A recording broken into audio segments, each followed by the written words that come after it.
Hello and welcome to CrossTalk, where all things are considered. I'm Peter Lavelle. The Obama administration and its coalition of the reluctant say they want to degrade and destroy the Islamic State. However, the strategy being played out looks very different. America's war on terror has failed. Is Washington looking for a second chance?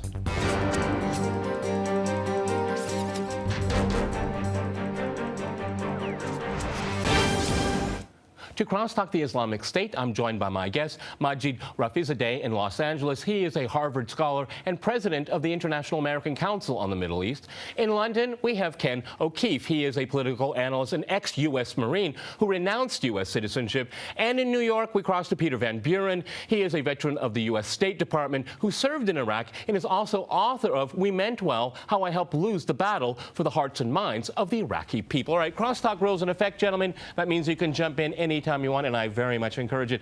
Peter, if I go to you first in New York, I think most people would say the war on terror, i.e. from George Bush, didn't work out too well, if I can put it that way. And, you know, we had Obama wanting to end these stupid wars, and now, go up to the present, to this year, we have the war on terror 2.0. Well, if the first one didn't work out too well, why are we going to try it again? Go ahead. Well, there seems to be a pattern in Washington where when something doesn't work out, the answer is to do it again, but do it more violently at a higher cost with, albeit better, technology.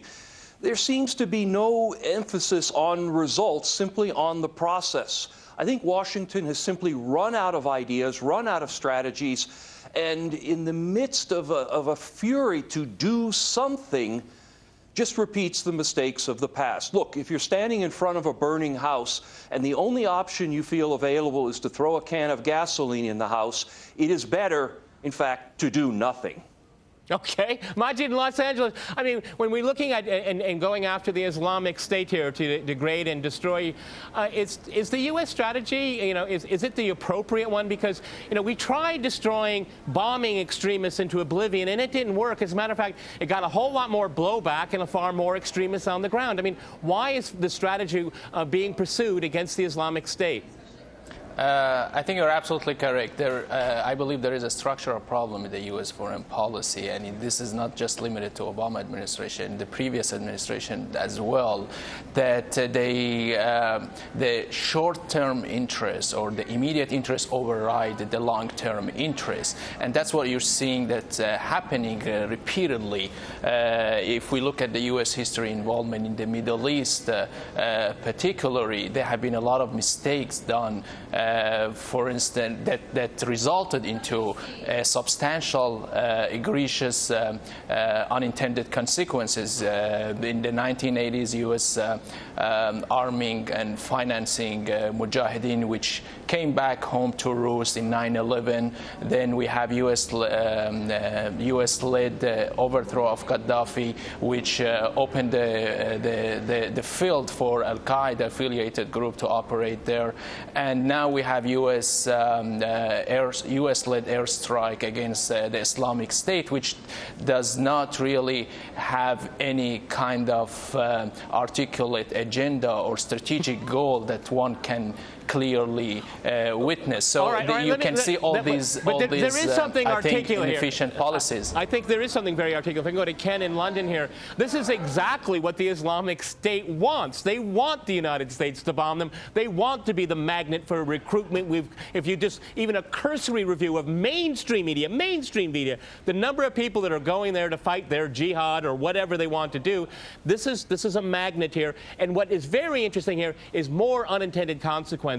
I don't think the Islamic State really cares about that, but it wants the U.S. and its allies to trip into more blunders, and that means creating nonstop, perpetual war in the Middle East.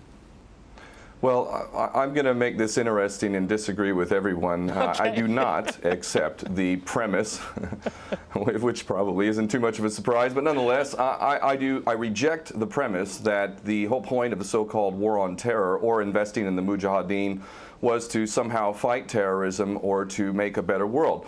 I would argue that if you really want to know what's happening with Middle Eastern policy, then you must read Oded Yanan's A Strategy for Israel in the 1980s. Now, in that document, which is pretty much being played out to a T right now and has been for many years, there were serious objectives for Israel. And Israel's main objectives were to expand and grow in line with the Greater Israel Project. And in order for it to do that, there would need to be an excuse to justify the expansion of Israel. And in order to do that, we would have to sow the seeds of sectarian hatred and violence in the region. The number one target of this plan was Iraq. We've achieved that. That's not a failure. That's actually a success. Iraq is a failed state largely. It is an absolute basket case. Sectarian hatred is absolutely insane. We see the beheadings and all of this madness, and we think it's a disaster. No, it's not at all. In fact, it's all part of the plan to break up Iraq into 3 different states. When we look at Syria, we also find that the goal is once again the same thing: sow the seeds of sectarian hatred and basically turn that nation into a basket case. This is happening according to plan as well. Now, ISIS, funny enough, could stand for the Israeli Secret Intelligence Service. Many people are seeing the very big benefits to the state of Israel, the so-called Jewish state of Israel, by the breakup and the balkanization of the surrounding states. So actually, if you believe what's being told to you, and I just don't know why anyone would believe anything that comes out of the mouth of virtually any Western leader, whether it be Obama or Bush or any of the rest of them, all of these people are nothing but patent liars, and everyththing they say is pretty much the opposite of the truth. So I don't accept virtually anything they say. Okay, good. Okay, Peter, if I can go to you in New York, I mean, Ken makes some very good points there.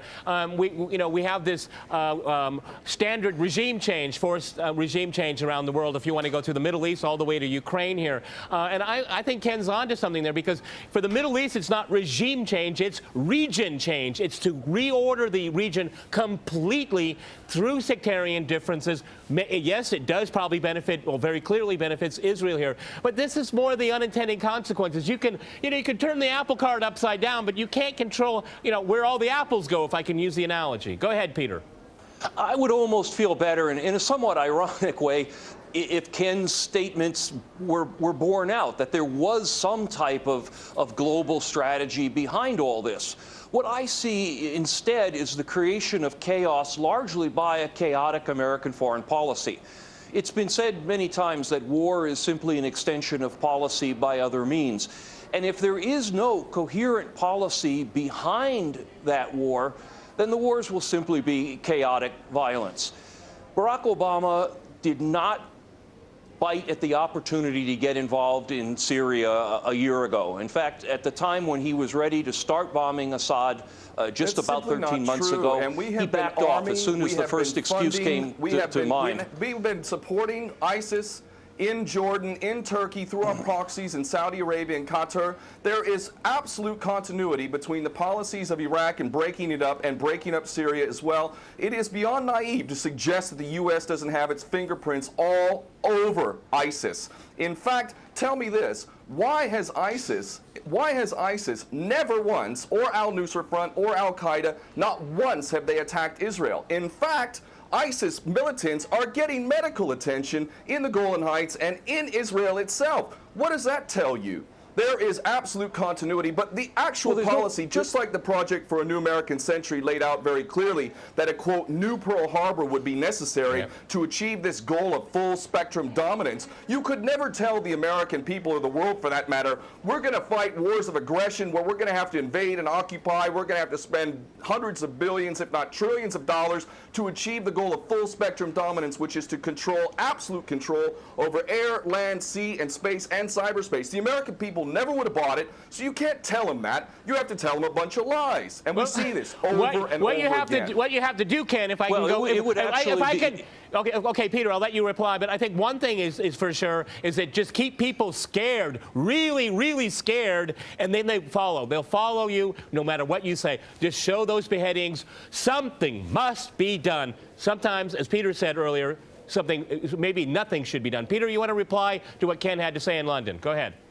Well, a couple of points. First, first of all, you'd have to probably waterboard me to try to get me to make a statement in favor of what the United States has done in the Middle East. That's certainly not the point I'm maintaining. And I certainly agree with Ken that America's hands are all over ISIS. It seems to be, however, an application of Occam's razor, if you will. The simplest explanation is often the current one. The United States invasion in 2003 in Iraq was certainly not designed, and I was there, to break Iraq up into statelets. It was designed to create a client state for the United States in Iraq, and it was necessary to hold the disparate elements together to make that client state as big and as powerful as possible. But I think the thing we all do agree on here is the fear-mongering. I took a look as part of a different project that I'm working on at U.S. propaganda towards the Japanese at the end of World War II. And in fact, word for word, it was almost identical to what our mass media is pushing out today as propaganda. The United States at the end of World War II was using the term holy war to describe the fanatical Japanese who fought simply on the side of their emperor. If you substitute Allah and Islam for emperor, it all tracks. You could simply change the visuals. In fact, you don't even need to alter the visuals. Those documentaries had beheadings in them. Let me jump in here because I want to go back to our guests in Los Angeles before we go to the break. A lot of people will say that the war on terror 2.0 is actually a war on Islam. How do you respond to that, Majid, in Los Angeles? I don't think it's completely would be characterized as a war on Islam. You can see evidences of what the administration is saying, that it's a war on radical Islam or the extremist group. But the fact is that this extremist group emerged as a consequences of, as a result of the inefficient Western interventionist foreign policy in the Middle East, and particularly after the invasion of Iraq. So I don't really broaden it in a picture that it gentlemen, is I have to jump in here. We're going to go to a short break, and after that short break, we'll continue our discussion on the Islamic State. Stay with RT.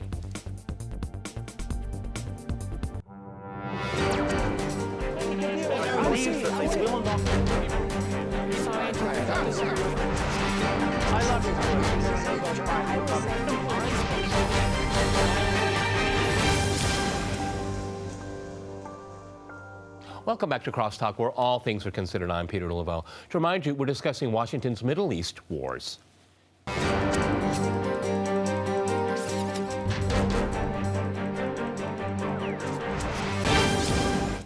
Okay, I'd like to go back to Ken in London. I find the existence of ISIS, it's being revealed slowly but surely, and I'm going to agree with some comments that you made. I mean, it's almost been midwifed, if I can use a term the administration likes in its foreign policy. And essentially, its first goal is to destroy the state of Syria. That's it. I mean, if we look, we see the strikes that are being made. They're against ISIS, but they're against infrastructure. I mean, a granary doesn't threaten the world. It doesn't threaten anyone. Actually, it feeds people. But somehow that is a terrorist asset that must be destroyed. I find the existence and the midwifing of ISIS to be so very convenient for a number of people. Well, there's simply no question that there must always be a boogeyman. In fact, you're sitting in Russia now. For 50 years plus, we were fighting this Cold War that really was an absolute charade to begin with. There never really was a threat of a Soviet invasion. And for decades, we spent insane amounts of money developing nuclear weapons to the point of really completely, totally collective insanity. And here we sit today in a world that threatens a third world war with a policy that is clearly intended to totally destroy Syria. Let's see what happens. If we take Bashar al-Assad out of the equation in Syria, does anybody with half a brain not understand that that vacuum that's going to be created is going to be a vacuum filled by the most powerful interests there? And who is that right now? Well, that would be our best friends and allies, these little Frankenstein monsters that we create, whether it's Al-Qaeda or Al-Nusra Front or the latest ISIS monster that we've created. Those are the ones that are going to fill that vacuum, and that fits perfectly in line with Oded Yanan's A Strategy for Israel in the 1980s. And if these other two gentlemen haven't read that document, I seriously suggest you do. Another thing that's really worthy of pointing out is the so-called Islamic State is anything but Islamic. And yes, there is a war on Islam. Islam is very understood by many Muslims around the world to be absolutely 100% forbidden for you to forcibly forcibly convert somebody to Islam or kill them. This is totally untrue. Back in the medieval times, when there was Muslim empires, it was an absolute understanding and policy amongst the Muslims who were in charge at that time that those who practiced whatever religion were allowed to continue practicing that religion, and they were not even forced to pay taxes into the Muslim empire itself. However, if people wanted to practice that religion, they would not be able to derive the benefits of the tax system and so on and so forth. The bottom line is no Muslim in their right mind would justify going in and literally executing men, women, and children simply because they don't convert to your religion. These people are not Islamic. They are creations of the monster, which is the empire of the United States and all its cohorts in Israel and England in particular. And this monster is purposely created to justify the continuing insanity of the never-ending war policy, which is really the core of America. And that is exactly why I renounced my U.S. citizenship. This madness cannot be considered anything but the major threat to the world. Okay, Peter, in New York, one of the things we've seen in reference to this war on terror is that, you know, whatever group you in power, I don't care what label you put on it, it's hard to turn them off. And this is what I worry about, is that I agree what we heard. I mean, if Assad goes, I mean, what makes you think it's going to be better? I've never understood that argument here. But, you know, you have to look at the Saudis and the Gulf countries that have been feeding this quote-unquote monster. I like that word. How do you turn this, you know, you turn off the money? I don't see that happening. I don't see that Saudi Arabia has any interest in pursuing an American agenda. It pursues its own interest. And that can be applied to Israel as well. What I worry about is that, you know, it just continues to unseat and destroy everything that is stable in the Middle East. Not that I'm, you know, would be unhappy to see the Saudi regime go. You know, you've hit on the exact point. If you want to look at Syria's future, all you have to do is glance over at what happened in Libya. Yeah. The United States removed one regime and replaced it with essentially nothing. It created a power vacuum that resulted in Benghazi, resulted in the flow of arms all across northern Africa and into Syria as well. As far as the Saudis, and we see it most clearly these days with the Turks, the United States horribly fails to understand that each of these countries has its own interests. Some of those interests overlap with what the United States is trying to do. Take a look at the fact that America is now acting as Iran's air force on the ground in Iraq. But we don't understand the difference between occasional overlapping interests and the broader strategic goals. That is what bites us in the rear end every single time in the Middle East, and I shake my head watching it unfold in front of us today in both Syria and Iraq, and I wonder what will happen next, which will be the next domino, to use a phrase from the Vietnam War era. Extremely generous to these psychopaths who are running the world right now, to say that they're just making mistakes. Okay, I agree, Ken. Let me go to Los Angeles here. I try to be polite. Okay, it's a family show. Okay, let's go to Los Angeles here. We heard about the United States functioning essentially as Iran's air force in dealing with ISIS. How do you feel about that? Because, you know, the Americans just have this thing with Iran, you know, and they just can't let it go. They can't let it go. This is an opportunity to change history. Do you think there's going to be any smarts in Washington to say, look, we can work with these people. They have a commitment to see this ISIS put under control, degraded, and destroyed. Do you think the Americans will ever get to the point and say, yes, we can work with the Iranians? We know they are, but they won't be honest with us. Yeah, I think there are a lot of contradictions when it comes to U.S. foreign policy towards Iran, particularly, for instance, the arms embargo, which doesn't have to do anything with the nuclear issue. And if you want Iran to really, Iran is the only country that you can see in the Middle East that is fighting with the Islamic State, putting troops on the ground. So if you want this country to fight really with the Islamic State, so why do you impose other arms embargo on the country? So there are a lot of, I think, contradictions. But if I can add a point just to what your guest said, I agree that there is some kind of effort to demonize Islam, but I think the war is really more on resources and it's more geopolitics. And whatever is really furthering U.S. national interest, that's what the administration would follow. Because you see, the administration is ally with, I mean, some of the most powerful Muslim Islamic governments in the region. So I think there is an effort to demonize Islam in the mainstream media, particularly in the Western media. But when it comes to U.S. foreign policy, or Western foreign policy, it's been always what is in their national interest rather than the interest of the people in the region. And you can see now the airstrike, the coalition airstrike, is really hurting mostly the civilians on the ground. The number of refugees has increased, and this is several civilians have been killed, and what they call unintended consequences of the war. And these are already reported in Reuters news agency. So it's I think at the end of the day, are Syrian people who are really suffering in the middle. Okay, Ken, where do we go from here? Because from Washington and Langley, it probably looks like a computer game with their drones and all of that there. But I mean, to what extent? What I'm thinking about is the ultimate regime change, and that's going to be the Gulf countries here, because you can't turn these people off. They have their arms. It's remarkable. Everybody in this conflict has the same arms. Everybody's buying them from one or a few countries here. I mean, this is a really closed network here. But, the Saudis better be worried, because they're creating something that's going to go after them, because a lot of people say that they don't represent Islam. It's no mistake in my mind that the Islamic State calls itself the Islamic State, because Saudi Arabia doesn't live up to its reputation. Go ahead. Well, there are very obvious solutions. One is to arrest the traitors in the U.S. Congress and White House who have sworn to uphold the U.S. Constitution, and somehow the American people have sat by while the president has afforded himself the power to execute anyone, anywhere, anytime, for any American citizen to be detained without any due process of law, no representation, incognito, and theoretically he could be condemned to death by a military tribunal in secret and executed. All of this operating under supposedly the United States Constitution. So all of these traitors need to be arrested first and foremost. When Netanyahu came to the Congress a couple years back, he received 29 standing ovations by these cowardly chicken hawk traitors. So the American patriots need to stand up and grab a pair and ultimately have some integrity and get rid of these traitors. Secondly, cut off all funding to Israel. Israel is a pariah state, a criminal state. It is committing active policies of genocide by the legal definition of the word according to Black's Law Dictionary. That country needs to be cut off right now.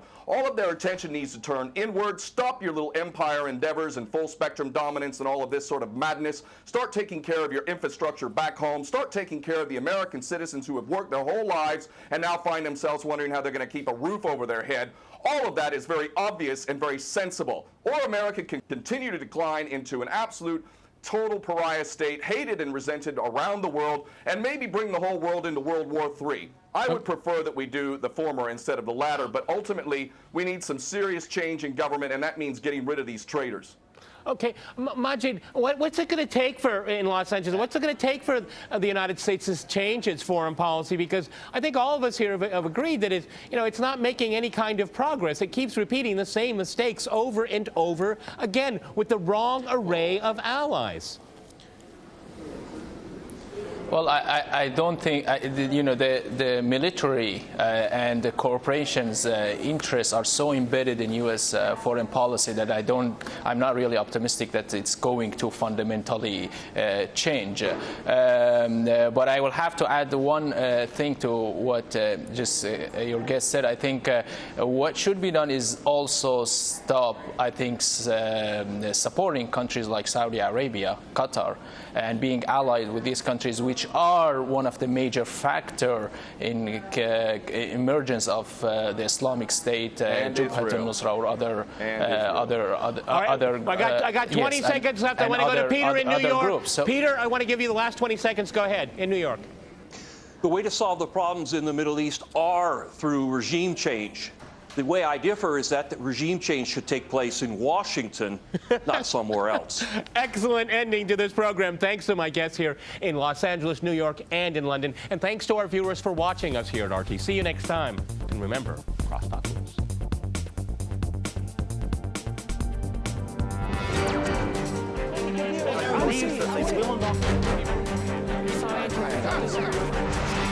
I love you.